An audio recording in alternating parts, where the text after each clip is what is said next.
The Royal Danish Defence College is in Islamabad, Pakistan, to interview General Asad Durrani, who is the former chief of ISI, the Pakistani intelligence service. General, thank you so much for taking the time to talk to us. You're welcome. You're welcome. Now, looking back, what do you see as your greatest achievements as the chief of ISI? Well, my period was very different, actually. The Soviets had gone out. It was an easier period.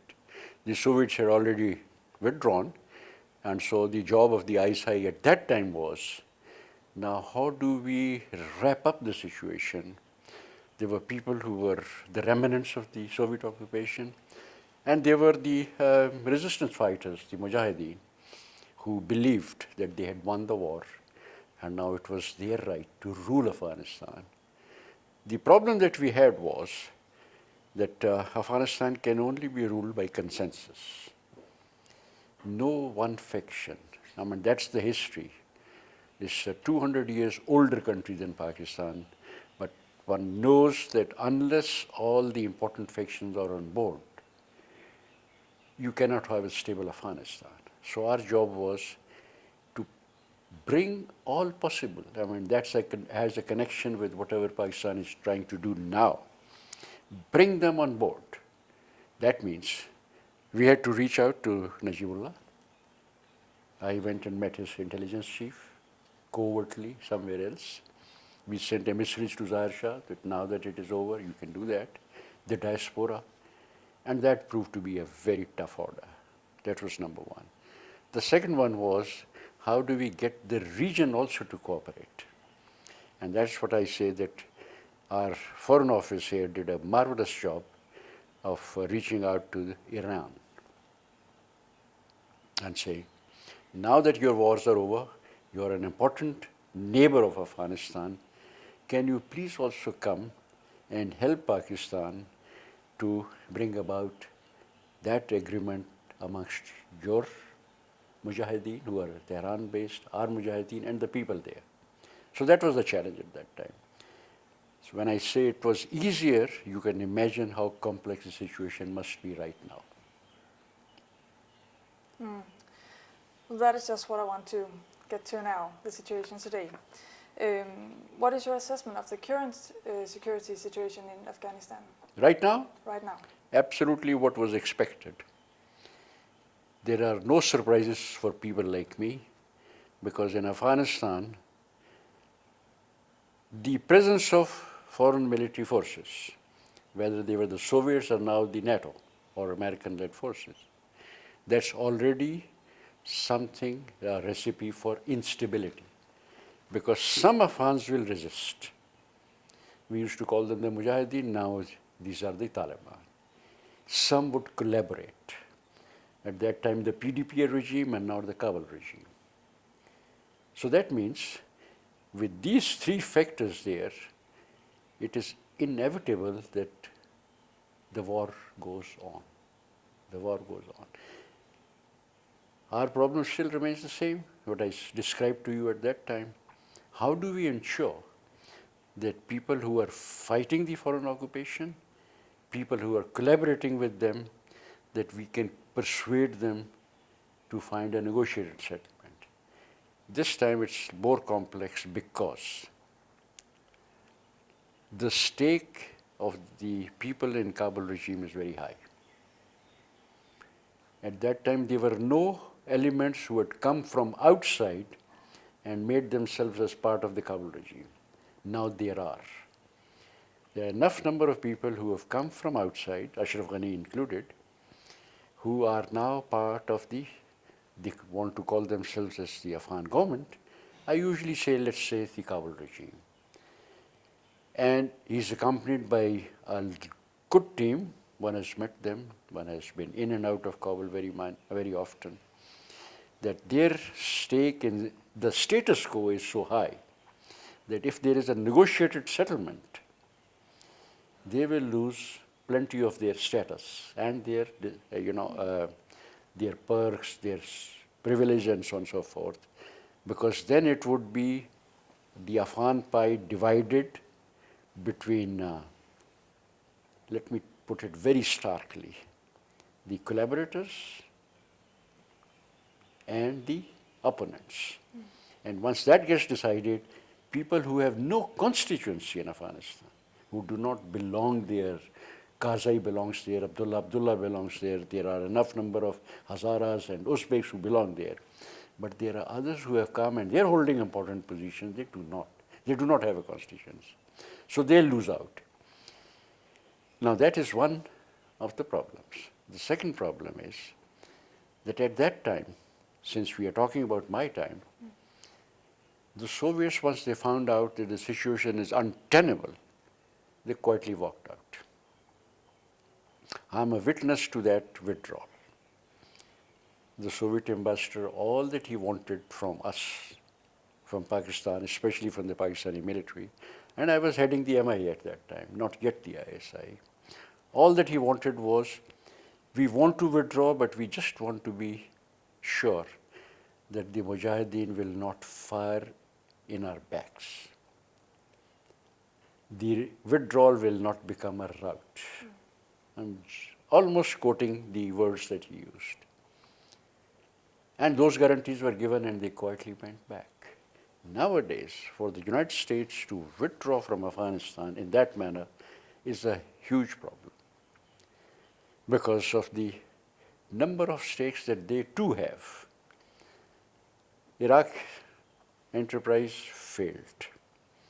Anything else in Middle East in turmoil. Libya in bad situation. Politically back home, no. Afghanistan project where one has put so much of invested so much of capital along with many of its allies, if that also is seen to have failed, then that for them is a big problem. And the second one is, I think perhaps even more important, and that is, if you have got a foothold in a country like Afghanistan, I believe strategically perhaps the most important place, at least for us, what Toynbee used to call the crossroads of history. Now that is where they have a foothold. That is where they're going to take care of number of developments in, let's say, in the nuclear states like Pakistan and potentially nuclear state like Iran. Resource-rich region of Central Asia. China too is not too far away. Now, for them to get out of this place seems to be a big problem. And then they have invested so much of money and there's still some stakes of the so-called, the defense contractors, military industry, or whatever one likes to call them. So they don't want to let it go. So for them to leave that, I can understand is problematic, but our problem is that if they don't, this is in the nature of certain Afghans, and that is the history of 250 years, 60 years, that some of them will continue to fight against the foreigners, regardless of who they are. So that means we are right now in a state, what someone very wisely called a waiting game. It's a stalemate, understandably, because no one seems to be making any headway. Waiting game in the sense you're waiting for something else to happen, to change the situation on ground. Not much has happened during the last 2 or 3 years, if you ask me. Even Kunduz was not a game changer. When the Kunduz occupation took place, I was in Herat, and everyone was looking at it, and one thought, in an asymmetric warfare, Mujahideen would be doing that, will go in, sometimes in Kunduz, sometimes in Herat, somewhere else, but then withdraw. But that's the nature of the war. So that will not change except for sending a signal. The signal was appropriately sent. And some people who did believe in, say, whatever the American-led coalition was doing, the message that I got from that gentleman, who was a very respected historian based in the United States, was, it seems the future settlement in Afghanistan will be on the terms of the Taliban. Now that for him was a big change. For me it was not. Or for the Afghans it is not. It was going to happen, it has happened, the signal has been conveyed, but it still does not mean that the overall balance, the equation has changed. That means United States can still retain its presence. Afghan regime can still survive because the Taliban cannot snatch Kabul from them, or not for that matter any big city. And for the Taliban, the only sensible strategy that they can have is just to make sure that the country is in turmoil. Yeah. And in turmoil, if it remains, so they remain a factor. Don't get me wrong, I'm not making any value judgment. I'm not saying who is good and who is bad. I'm just trying to explain a situation in which people try and position themselves for the next move, whenever that happens. Now, what is it that one actually wants to say? There is a situation on ground in which no one can make a big headway, but at the same time, if one goes by the Kissinger criterion, the insurgents, if they survive, that means they have won the war, according to Kissinger.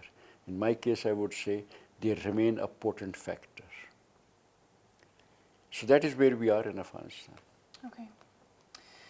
You say that many actors from the outside have influenced the situation. What about Pakistan's role in this situation? I think this is the best question that I can try and answer, and that is what one has tried to do for a very long time. If our role that we have assumed, no one has given us that role, we have assumed that role ourselves, that we will try and bring all factions together, we'll facilitate their coming together, and then if the situation has been, if that meeting has been worked out well behind the scenes, by preparing them for a particular round, like in Mari 1, then we have done our job. That means we cannot make enemies of any faction. We must remain on talking terms with the north, with the south, east and west, Kabul, etc. We can't go and hunt down the Taliban. Number one, it's going to be difficult for us to do that. But secondly, very importantly, the fact is that the Taliban do have plenty of support within Afghanistan and in Pakistan, sympathy. They are seen as, like the Mujahideen in the past, as freedom fighters, as people who are fighting to get their country rid of foreigners. Considering that, and another important factor in case of Pakistan is, we have enough number of problems within the country, and on the eastern border, and on the western borders.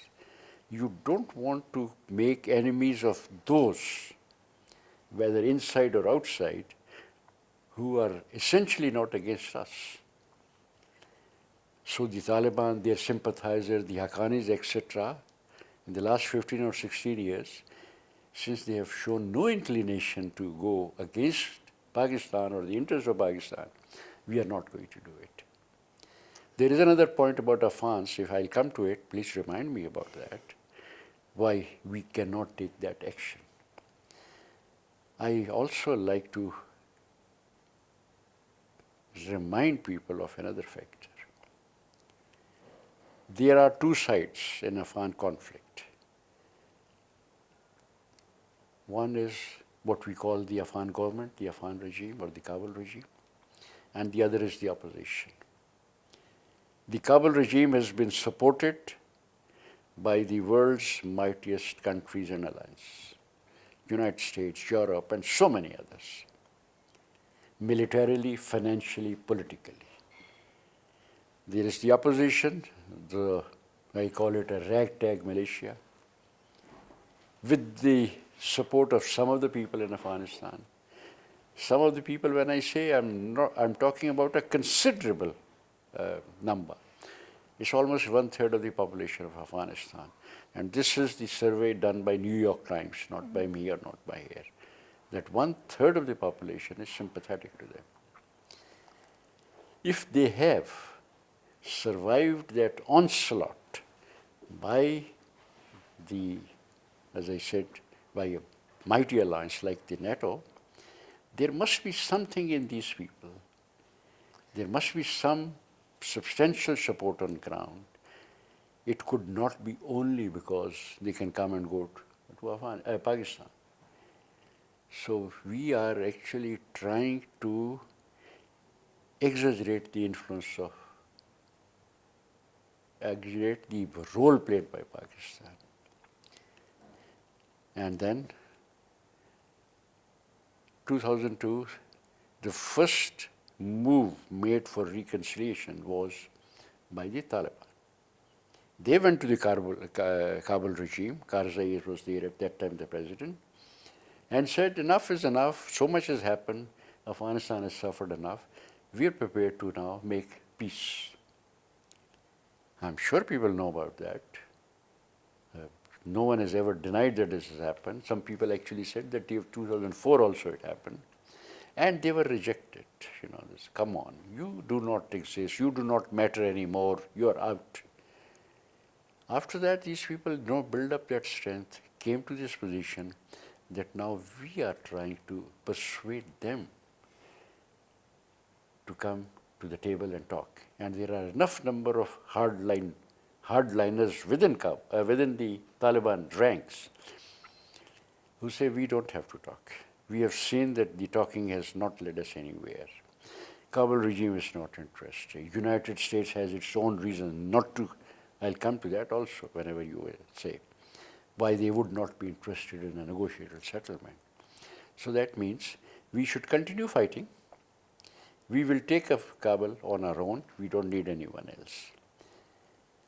They probably have an exaggerated, sense of their self potential, but all the same, that's what they think. They also threaten the main Taliban leadership. If you go into the talking mode, we will join Daesh. No, when you put the whole thing together, the role of Pakistan becomes very critical.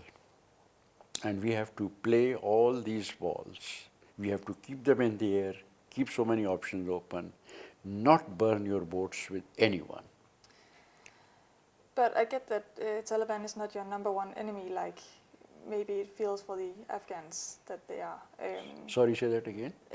That I get that Afghanistan's problems is not your number one problems, fighting the Taliban. No, it's not number one. But you do experience vast negative consequences of the situation in Afghanistan. Many Afghans is fleeing to Pakistan, you experience drone attacks from the US, and you suffer economically. So how do you think Pakistan should handle this? I think this is again a very good point. What do we do? Once we tried, 2004, we tried to take some action, military action against the Afghan Taliban, or people who seem to have taken refuge in South Waziristan. Once we took that action, people like me, went public opposing that action. We said, once you take that action, the whole area will be in turmoil because we know their nature, we know the history. Please don't take military action against them. That is when the TTP was born. The first faction of the TTP was against Pakistani military action in South Waziristan. Now there are 40 factions, there are different types, different agendas. So it's a very bad coalition for us. So now we know that taking action against such groups, what does it mean? However, regardless of what the pressures come from outside and regardless of the monetary, implications, for us the most important thing is if you take action against such factions who enjoy sympathy of the people, we are in trouble. That is the reason we will not take any action, regardless of any pressure, against such factions. Some of the TTP factions are not against Pakistan, so we have to try and win them over. But there are certainly some actions who have to be taken care of. They are, in the meantime, as I said, 40 different groups have joined them. Some with an anti-Pakistan agenda, some sponsored from outside, some have ideological problems, we can deal them with differently. But no faction, east or west, within the country should be targeted just because someone else wants that to happen. No money is good enough for us that because of that we will go, and I just describe it, commit suicide. You go against them, you turn your own people against you. And remember, I was talking about this asymmetric warfare. They have so many advantages when they fight it. For a defense college or institution, that should be very important. The advantages that they have. Yesterday they could hit Peshawar, today they can hit Jarsada, tomorrow Lahore, and day after tomorrow Karachi. Because of, the tentacles that have spread them. They can choose their time and a place, and we have to take care of so many of them. And we are going to take a very long time just taking care of the problems that we already have. Under these circumstances, if anyone believes that we will create new enemies, turn those groups against us who are not essentially against us, just because of some money being thrown at us, would be deluding oneself. That's a suicide that we are not prepared to commit, frankly. So, looking back a bit again to an old US enemy, you stated before that morality takes a backseat when it comes. You stated before that morality takes a backseat when it comes to international I can see politics. you have seen that interview. Yes. When it comes to international politics and war. Yeah. And you don't deny that Pakistan has played a double role when it comes to the US, working both with and against them. Yes. This has made some critics argue that you must have known where Osama bin Laden was hiding after 9/11. Right. So how come you didn't hand him You over prepared to yourself US? very well, Lisa. I can see that. But as far as the morality part is concerned, I don't have to comment on that. There are people who know international relations but better than myself. And they know it's not about good and bad, it's not about morality. Where it fits in into your policy, then you will support them. If there is a particular country that can go ahead, violate human rights, but it happens to be your very dear friend, you get your oil from there, or you do trade with, you are not going to bring in those points. They will not influence your, this is only for the atmospherics, for your public and so on and so forth. That is one. As far as double game is concerned, I've said time and again, show me one country that has played a single game. The countries have options, they have many balls to be kept in air. They cannot just put all their eggs in one basket, that's one. But about Osama bin Laden, if that is the question, I was hauled up on the 2nd of May 2011. That was, I think, a few hours after this attack happened in Abbottabad. I was in Abu Dhabi at that time, attending an Afghanistan Pakistan move. This was a bilateral one. I had no idea what had happened. But BBC tracked me down, and I said, why me? And I said, because you're the one who's been saying for the last so many years that Osama bin Laden would not be in the tribal areas. He would be in a big city. Now that you have been proven right, we want you to talk about it. I said that assessment was based just by my knowledge and tradition of the tribal areas. There you can't hide anyone. So all these people, if they have to be hidden somewhere, it has to be cities like Rawalpindi, Peshawar, even London or Moscow, but not a tribal area. No, but all the same, you should come and talk to us. I gave them my assessment, just my assessment, and till today I do not know if that assessment has undergone a major change. In fact, all the research, people who have done research, and I have not done, and ground studies, they have also come to the same conclusions, more or less. And those were, at some stage, Pakistan knew where he was. and then Pakistan told the United States. And so this drama was stage managed. I'm talking about those researches in which Osama gets eliminated and Pakistan denies his presence because of political reasons.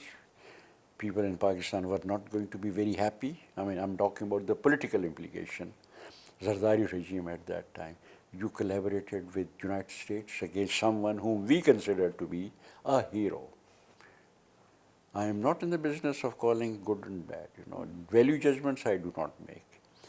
If this is what people feel, then I think the political decision I can understand was we did not know. The Americans, yes, violated our territory, our airspace. We were not in a position to intercept them, but we were not collaborating. Now, these are those factors that go into making an assessment. And my point at that time when I made with the BBC on the 3rd of, I think it was telecast on the 4th of May 2011, was if the United States had to undertake an operation of this importance, going 250 kilometers within Pakistan territory, carrying out this action, the risk that would be involved if we were not taken in confidence would be something going wrong, helicopters crashing, Pakistani security forces reacting, and the whole thing, failing, like their operation against, at that time, the Iranian Revolution. In the desert, one recalls what happened, when 6 helicopters crashed of the United States.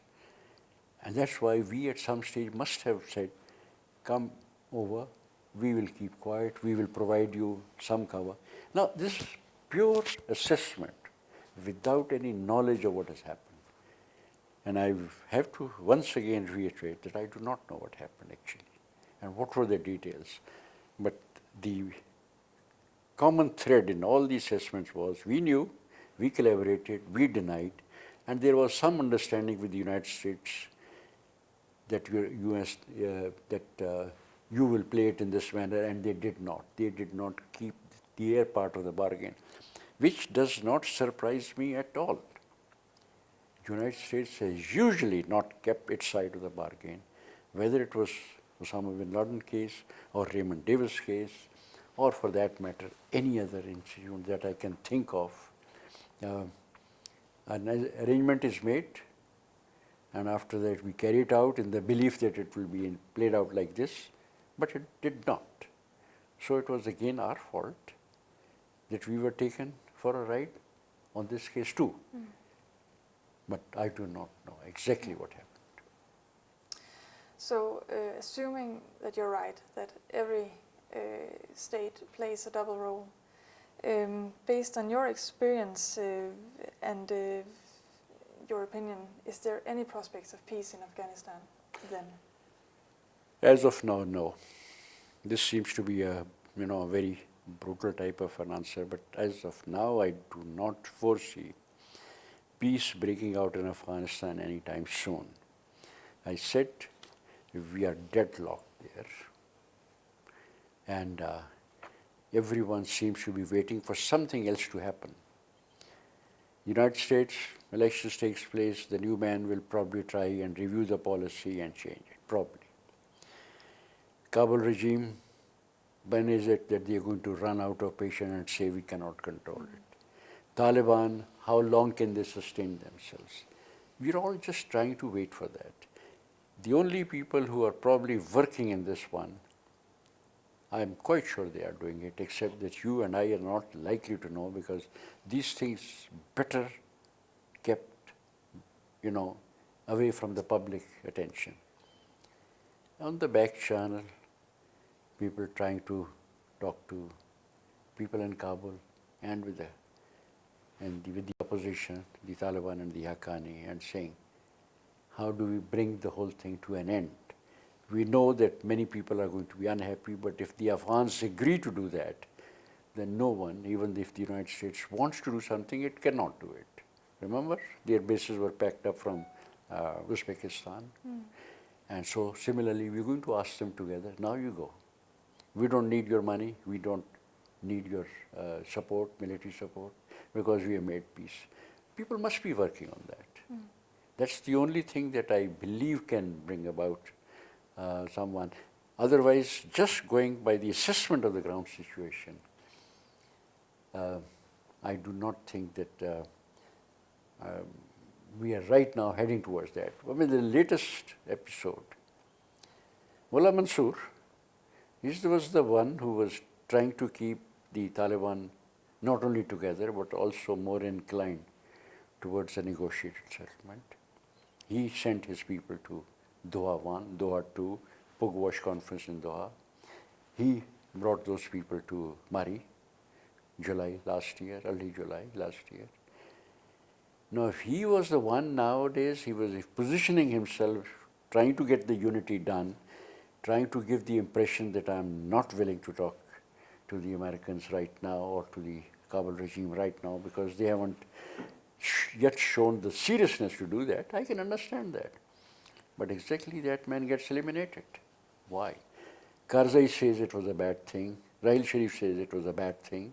It has been, an obstruction or a spanner thrown in the works. So this is, one will have to now some or other accept that there are powerful factions, including United States, who may not be interested in that. Under the circumstances, to keep hoping and saying inshallah and pray for that, that is not going to be helpful in our assessments. But behind the scene work must be.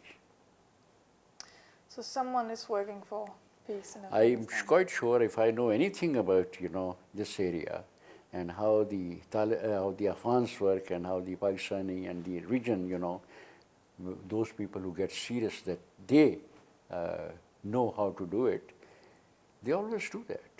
Okay. Oh, and also in my time, I mean, we were trying to bring about unity amongst the Mujahideen and amongst others. But the real thing was being done behind the scenes.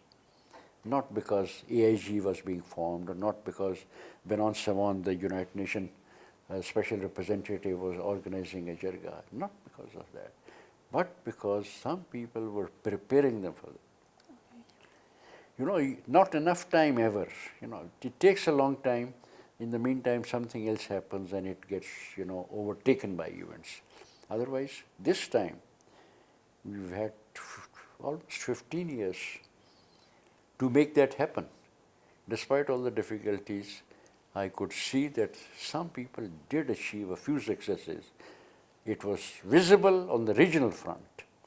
Pakistan making, peace on Jandullah with Iran, mending fences with the Soviet Union, Istanbul process, clearing the way for India to participate. This is the visible part.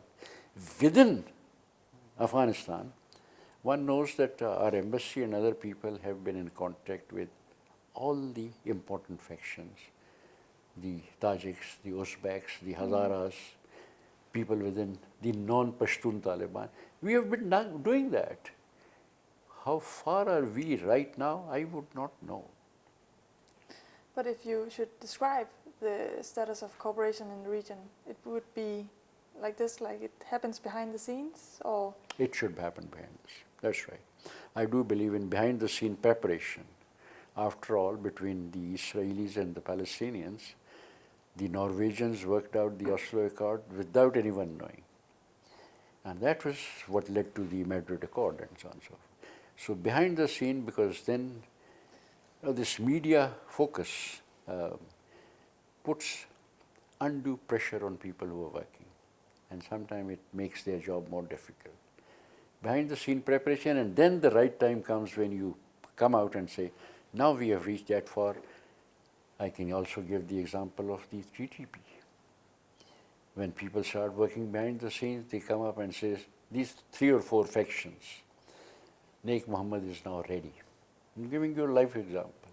Or people in Bajor are now thinking of a jirga who will talk to the state of Pakistan. Now that's what happens. Every time this has been subverted by some other people, then that besides the matter. But people do work behind the scenes to make this thing happen. Okay. So the biggest threats to regional peace and cooperation, what do you see that is? Oh, I mean, I don't know, frankly, to say that what would be the biggest threat. Because, we can keep defining our internal turmoils, we can just keep talking about external presence and so on. But the region, if you're talking about the South Asian region, we've not been at peace for the last, 60, 70 years. There is something inherent in the situation, and instead of saying, well, we will try and, put the whole thing right, you keep working slowly, gradually, mend fences with one country, and then come out, like I said, about Iran, working with Afghanistan. With India too, if that is the part of, if part of your interest, number of efforts were made over the last 70 years, both the countries. The most serious effort was 97, when the two sides evolved the composite dialogue formula. For conflict resolution, it is one of the best formulas that I know. Both the countries came up. The more intractable solutions will be taken care of in due course, but let's try and improve the environment first. And so that has been happening with hits and, with hit and start. We did a few things for many years till 2004, Vajpayee's visit to Islamabad. Both the countries seriously embarked upon that track. The bus service started and so on. But that still does not mean that if these things have been done, then everything after that would be smooth. It would not be. Some hiccups take place here and there. Some interests come into play. Countries themselves become a little impatient and say, oh my God, if we do make peace, what will happen to our stakes, let's say in Kashmir? Would the dynamics of this change act against our interest? And if you're comfortable with the status quo, then you also try to obstruct any major change. Surprisingly, the status quo does help very many countries. If it is in your favor, and even though improvement of the environment may favor you even more, you still are worried. We're all right, but in case there is a compromise to be made with my adversary, would we be still in that advantageous position? For the students of conflict resolution, it's such an important, I believe, theme to study. India doing well? India is doing well. Economically, for the last many years, it's doing well. Its position itself well. It's a bigger country. Pakistan has been not doing so well. Pakistan has had many problems during the last, especially going to about 20 years. So, if someone there in Delhi South Block sits back and says, just maintain the status quo, we can do cosmetically sometimes talk, sometimes no talk. We can talk about the visits, we can also talk about improvement of trade, but make sure that nothing important takes place. Because if the dynamics of the situation change, we may not be able to control it. The Kashmiris may acquire some other self-confidence, for example. And you never know, these Sikhs who have been quiet for 20 years, they also may feel encouraged. Now, this is the way that sometimes the people in establishment think these things. And therefore, the decision, and about this I'm absolutely sure for the last about 10 years one has seen, the decision is, we will do whatever is necessary at any particular time, but there is no reason to change the equation, even on things like visa regime, cultural exchanges, smaller problems, if one can talk about smaller problems, Sir Creek problem, or the Session problem, which actually were very near. So if they do not happen, one should simply say we accept that the situation can be contained, there will be no big catastrophes, even Mumbai happens, we will be able to take care of that, and let's live with that. Okay. Now that is a pragmatic decision that states achieve. I believe in case of India and Pakistan, that's the stage. So I sometimes, just to be, sound a little more, flippant, I say, the relations between India and Pakistan are strategically stable. Nothing will move. Okay. Very much.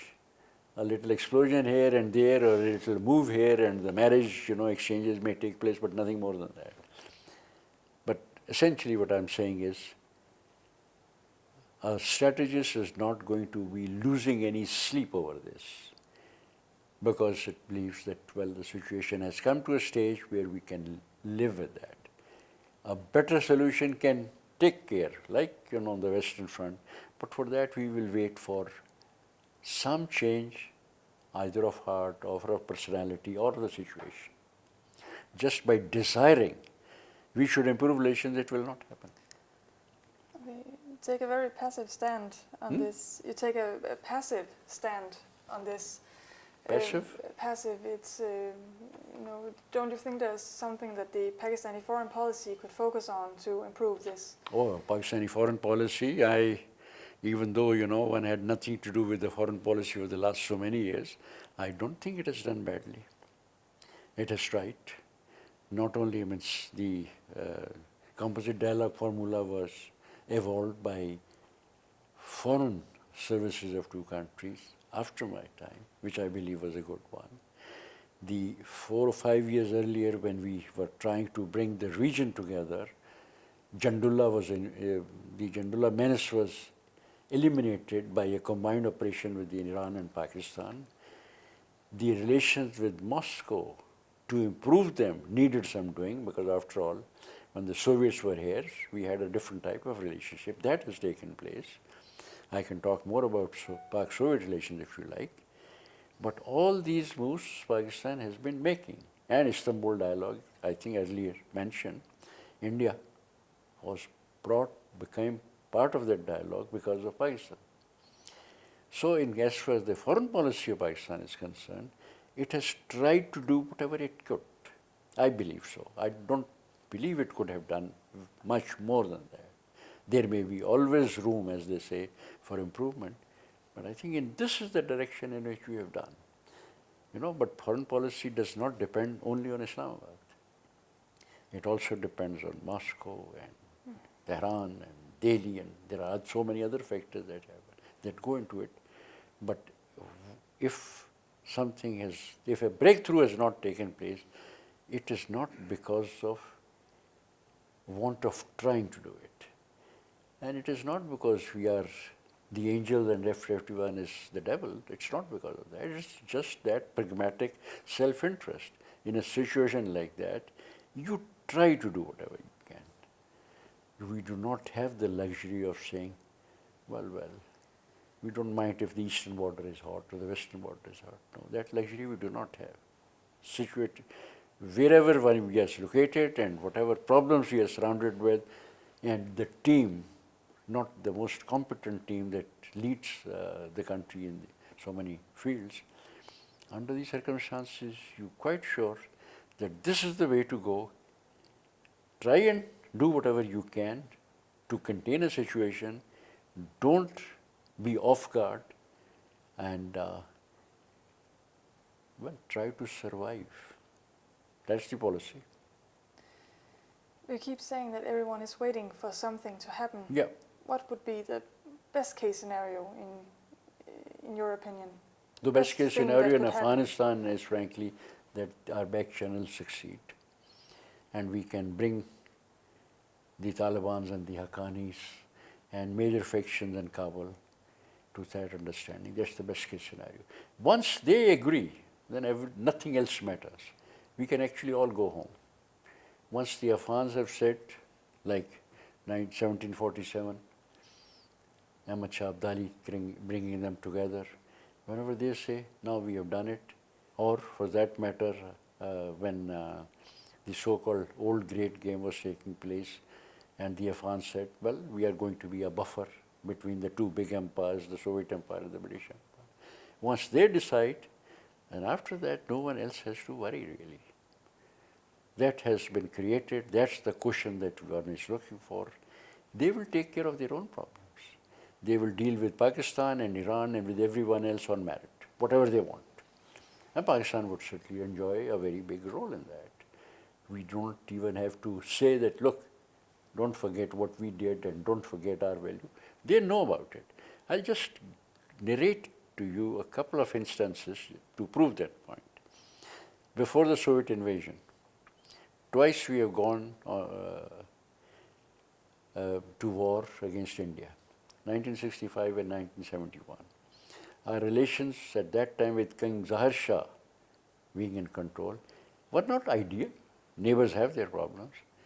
But every time the message from Zahir Shah from Kabul was, you have a problem in the eastern borders, you don't have to worry about the western borders. We will make sure that during the crisis, these regimes, these borders are going to be kept in, are not going to be disturbed. Remove all your troops. We removed, I was in service on both the wars. We removed everyone from the western borders, the military, the frontier corps, and took them to the eastern borders.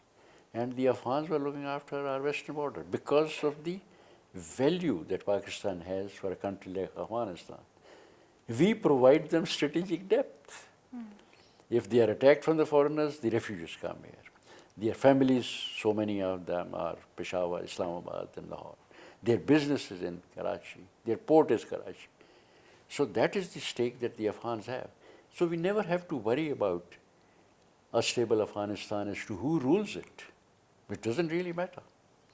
Whoever rules it will look after the interests of Afghanistan, and that means also taking care of or providing Pakistan the necessary space, the necessary status. Now that is what is the best case scenario there. On the east is a different matter.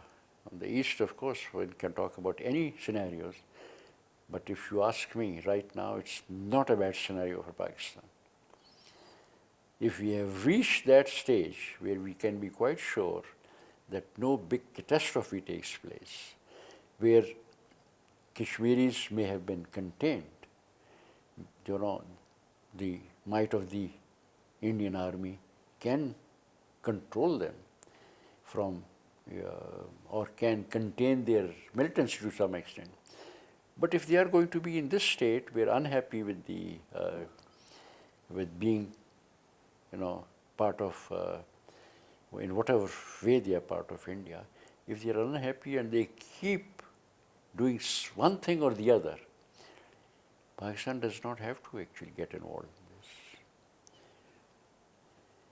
Not that it will never do it or that is never done, but right now I think we are in a position in which we can sit back. The Kashmiris know that the Pakistanis may not be able to go beyond the so-called, political support and so on. If they have understood that, and if they have their problems with Delhi, we only have to sit back.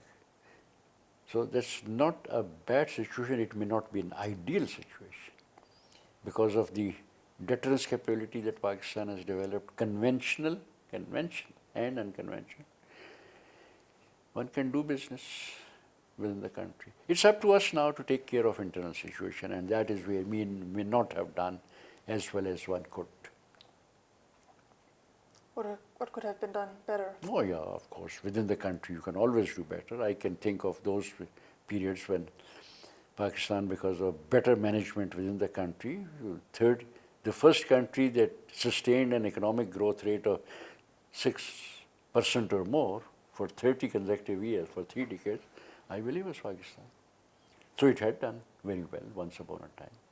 If we are not doing as well as that, then again some deficiencies must be there within our internal, either the political system or by the internal system at all.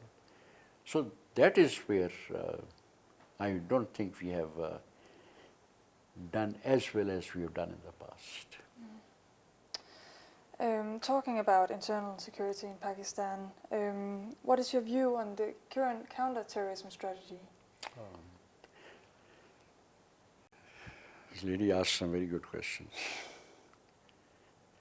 On counter-terrorism, we have not done very well. Counter-terrorism is 20% military, the 80% is non-military. And the trick always is, how do you now, bring both these factors together? In the military, because you represent a military organization, there is an old formula how a strategic framework works. It was called battle and maneuver. In a conventional military conflict, you are involved in a battle, and the objective of that battle is to create a favorable environment for the maneuver, for the breakout. So after you have provided that environment, your mobile forces break out and go to the next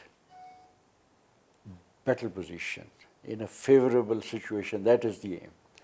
Then they fight that battle, and then there is another one that is the next element starts after the battle, another maneuver. We call it battle and maneuver, how they alternate, how they create mutually favorable positions for the other. Now that is, I'm only trying to explain because I believe that this particular thing is going to be used somewhere in a military organization. The same is applicable to any other, whether it is a political maneuver, or it's a relation between nations, or it is more than anything else in a counterinsurgency. You fight with some, you talk to some. Once you have fought with some, you believe that out of 40 sections of the TPP, we find out 2 or 3 have been taken care of, 4 or 5 can be talked about, the rest will have to be taken care of later. So that is the military portion that you do, that's the intelligence one you do, but the people that you have been able to talk to, you have to now make sure that those people believe in your sincerity, because their areas have been administratively and politically brought to some manageable situation. What people normally do is the military operation can get done. Like nowadays, for the last couple of years, we are talking about a particular Zarb-e-Azab operation.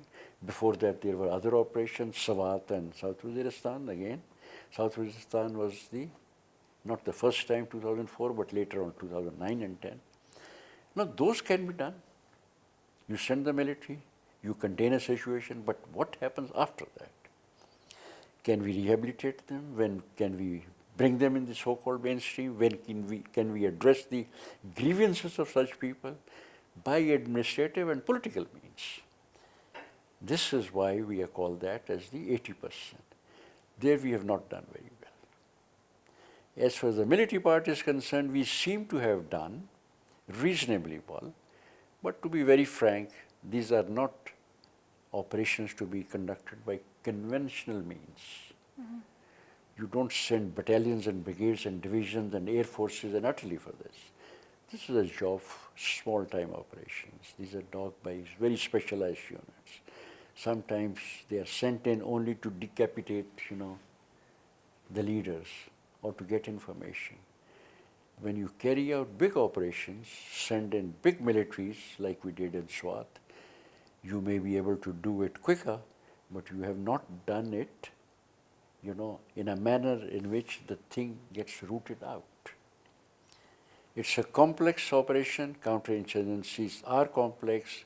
Anywhere in the world where the insurgency has been a potent one, countries have taken 2 to 3 decades. North Ireland, whether it was Sri Lanka, anywhere else, so many of them in India still continuing. In our case, it's more complex than those, because many factions, many outside forces, and so it's likely to take longer. And that is why the non-military aspect becomes so relevant and so important. And there we think so far we haven't done very well. Okay. The Fatah is known as a center of multiple terror and insurgency What groups. are you known for? Center? As a center of multiple terror and insurgency groups. But that's a misconception. Fatah is not. Fatah was the most peaceful area in Pakistan till we sent the forces there in 2004. The crime rate was less. The people, I mean, they have their rules. I mean, there are so many countries where different rules apply to different parts. Those laws were implemented better than in the rest of Pakistan. But now, because of this, post 9/11 situation, we have made Fatah out to be the center of terrorism. Center of terrorism, I do not know if there is a center of terrorism. Is it Afghanistan? Is it Pakistan? Is it the United States? That's a very difficult thing to do. Instead of looking at an area, one can talk about certain developments. In any case, why should we be talking about centers of terrorism? Terrorism is a technique of fighting war. It's also a political instrument, but essentially it's a technique of fighting war. It has been there for ages, all the time. What is terrorism? You target non-combatants to achieve a political objective. That is terrorism. The states do, the non-states do. But now, it all depends upon how you're looking at certain things. In our own convenience, we can say Fatah. In our own convenience, we can always say, well, it is because of that radical or the political Islam that has run. Here, there will be find enough number of people who would say, well, the root of terrorism lie in the United American policies. Or once upon a time, we used to say the root of terrorism for 30, 40 years. The world has believed the root of terrorism lies because of the rivalry between NATO and Warsaw Pact. So we can tailor the route according to whatever we like to do it. But Fatah certainly can be called the center of, the center stage of a war. But it's not been the root of terrorism. The roots can be Soviet invasion, the American invasion, and all sorts of things, or generally the development, but not Fatah. I've never known any place which is more peaceful than Fatah. I don't belong there, but I've served there. I've served very close to that. I've served there in those times when Soviet Union had not yet invaded. I served there, but after the Soviet Union had invaded. Fatah was never in turmoil before 2004.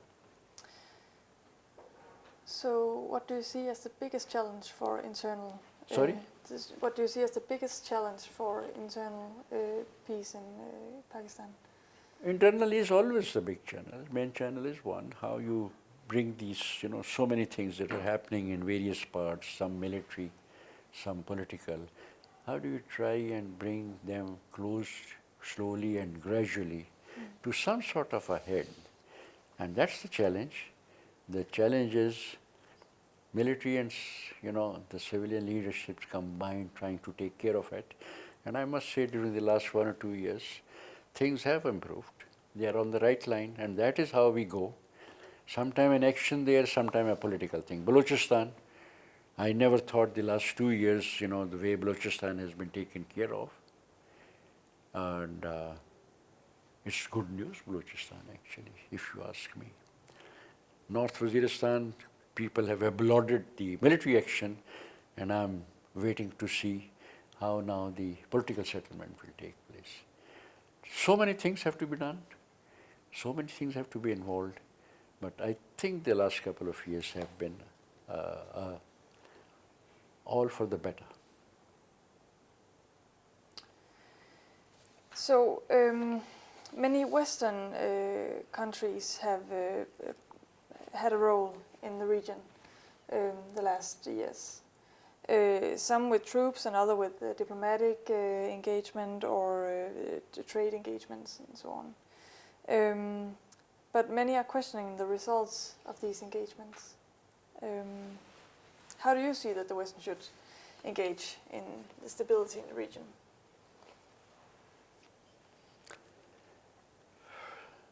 An outside interference or outside involvement is never for the good. Now that's the principle. Even when it is seen for the good, well, people are coming, they bring in big money, and they're going to establish a college here and a hospital there. It means there's some deficiency. In our own case, we've not been able to do it. Those who will come and give you this development aid is not for free. It is for influence. It is to be able to position themselves to play a particular role. That's the principle. But then Pakistan is a country that has always been inviting foreign help, foreign intervention. We wanted the Americans to come on our side right from after independence because of the big brother on the east.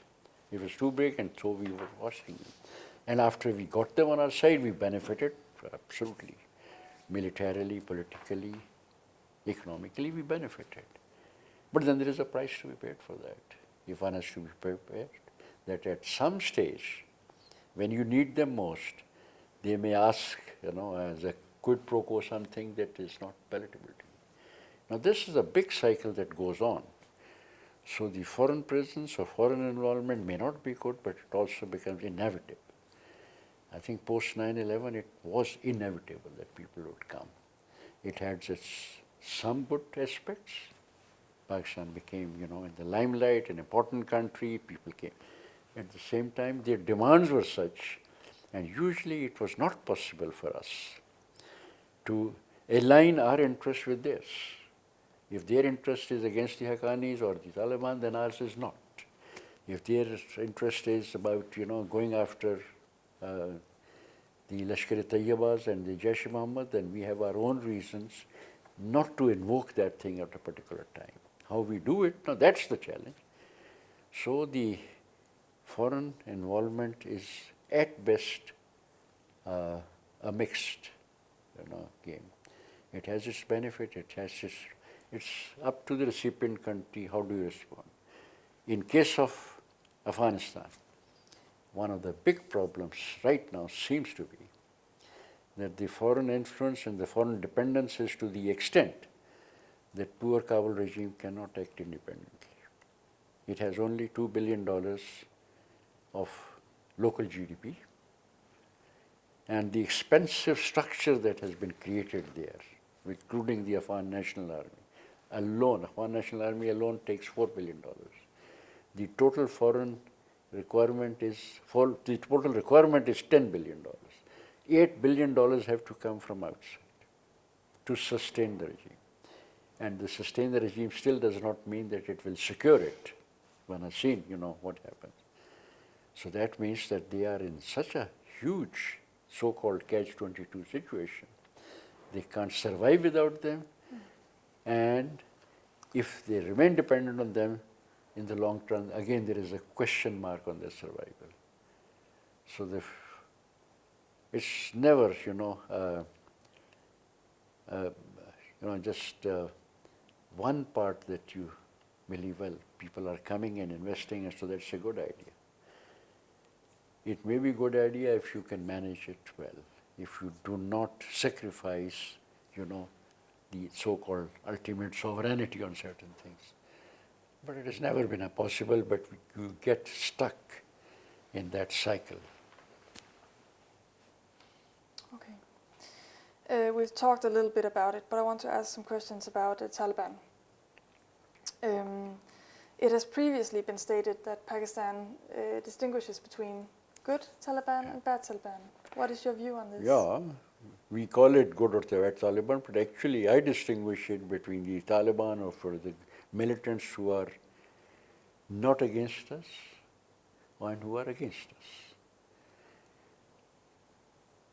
No one else wants us to call the Haqqanis and the Afghan Taliban as good Taliban. I don't want to call them good Taliban. They are Taliban, and they are the people who are fighting in Afghanistan.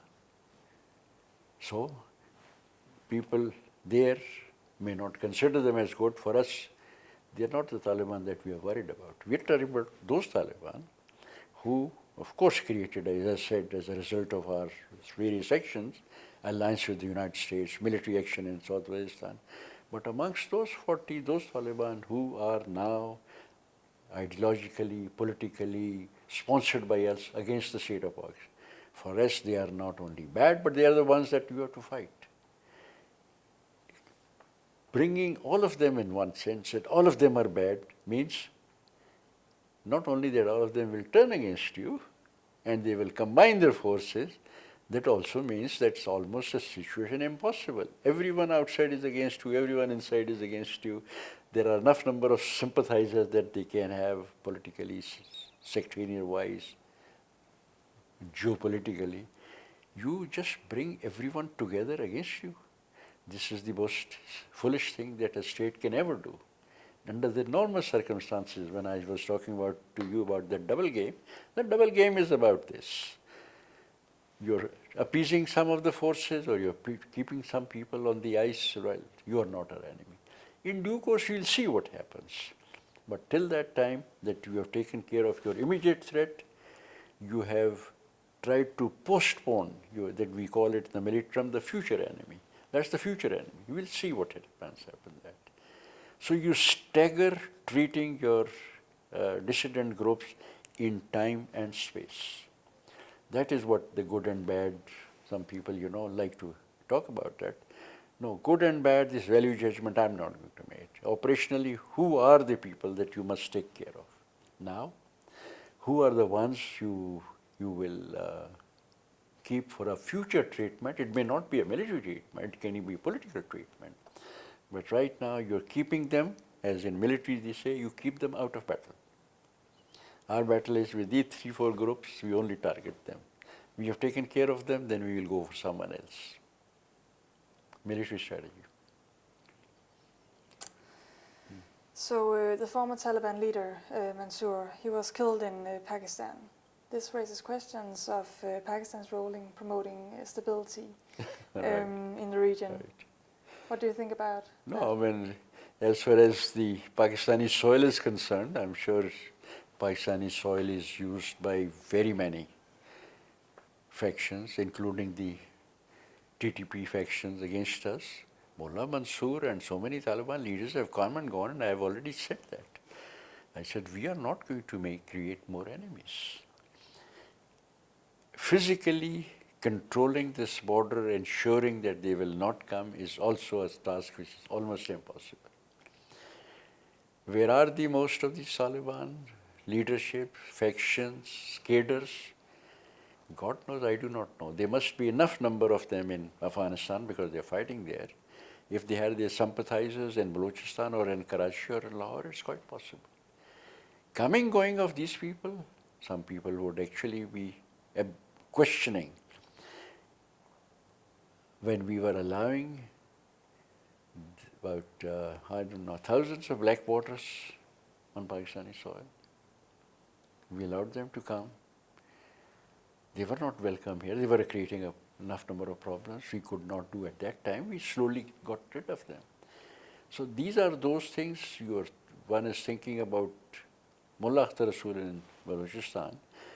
Mullah Akhtar Rasul on this soil was not a threat to us. But Raymond Davis and such people and these Black Waters and Din Corps, these people were a threat to us. So since they were here, we tried to get rid of them. Now when Mullah Mansour is here, or Hafiz, who's this chap, Jaish-e-Mohammed chap, Azhar, Maulana Masood Azhar, if he's there, we know he's here, what do we want to do with him? Do we want to get hold of him and create more problems, or do we want to hand him over to someone? Do we want to turn those people also against us who apparently do not have any cause to fight us? Azhar Masoods and so on have been taken to the court a number of times. And the court says, any evidence? And we have none. And if we got hold of Mullah, this fellow Akhtar Rasul, and taken him to the court, again the same question would be asked, what do you have against him? There are people who stay on the soil of United States and United Kingdom. We may be looking for them and we say, turn them out and say, but they are not violating any of our rules. Why should we do that? This question can go around in whatever way you like to, but ultimately that is where it comes to. And maybe it has something to do also with that statement of mine. In such cases, the morality or what is good or bad takes a backseat. You just become very pragmatic, realpolitik, and say, what is it that we should do now? Akhtar Mansoor right now can be tolerated. At another stage, he may not be tolerated. The people who came to fight against the Soviets were tolerated, in fact, were welcome. And then a stage came and says, now that part is over. Now how do we get rid of them? So it's not just a matter of a good people or people more acceptable to the so-called international community. That it does not happen. You say that you don't want to take any risks creating new enemies in your situation, but maybe you gain even bigger allies. Internal friends and enemies are more important. People from outside, they can come, can be very powerful, they can do plenty of damage, but ultimately, United States, Soviet Union, all the Europeans, even the British occupiers can go home. People within are going to be more important. If you make them enemies, that's a lasting enmity, more durable enemy. If we make them friends, well, that is going to be more important.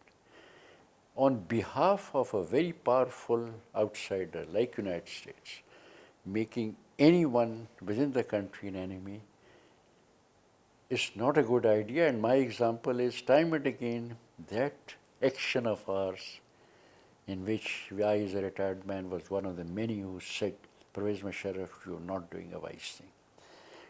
Don't take military action because of American pressure in South Waziristan. Those people are not against you. If you want to get rid of those outsiders, there are other means to do it. Once we do that, and that is exactly what happened, the TTP was born in South Waziristan because of our action. Now that is the price you pay for turning against yours because of a powerful friend has asked you. And after that, we have not done any bidding on part of the United States. None.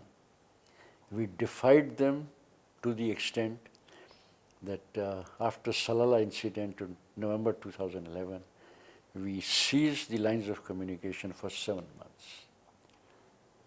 We were the better off for that. After that, the relations improved. So this powerful outsider, ally or enemy, can be dealt with.